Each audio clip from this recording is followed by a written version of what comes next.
Alors la 18, c'est Grégory Boucher et qui nous parle, c'est ça, de l'accueil périscolaire et des tarifs. Bien, nous vous proposons, donc, comme il est marqué sur la délibération, les nouveaux tarifs applicables au 1er janvier 2015 de l'accueil périscolaire. Donc, comme on l'a dit tout à l'heure, environ 2% d'augmentation pour chaque créneau. Et je voulais juste rajouter donc, qu'il est précisé que dans le cadre de la réforme des rythmes scolaires, les nouveaux créneaux de temps périscolaire seront assurés par la commune à titre gratuit, à savoir le mercredi de 11h30 à 12h15 et les créneaux des nouvelles activités périscolaires pour l'année scolaire 2014-2015. Des questions, des remarques. Monsieur Fusone, Monsieur Amaro.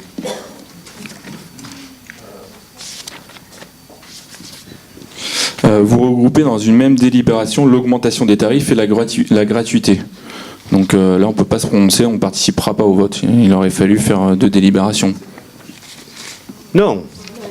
On vous propose, enfin vous faites ce que vous voulez, mais on vous propose une augmentation des tarifs pour l'accueil périscolaire et on fait simplement remarquer que dans le cadre de la mise en place de la réforme, les nouvelles activités périscolaires, les NAP, comme disent les initiés, sont gratuites, c'est tout.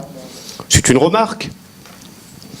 Monsieur Amaro. Du coup, vu que l'on a bien compris, nous, la délibération, parce que là, ça concerne la garderie le matin et le soir, et la deuxième chose concerne l'accueil périscolaire, sont les NAP de l'après-midi dans le cadre de la réforme des rythmes scolaires. L'après-midi et puis de la fin de matinée le mercredi. Oui, donc il faudra juste relire un petit peu la délibération.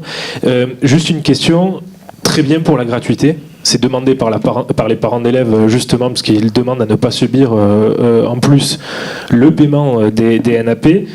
Juste, on parle de l'année 2015-2016, 2014-2015. Si oui, la gratuité est faite jusqu'à quand? Parce que là, du coup, il n'y a pas d'année spécifique.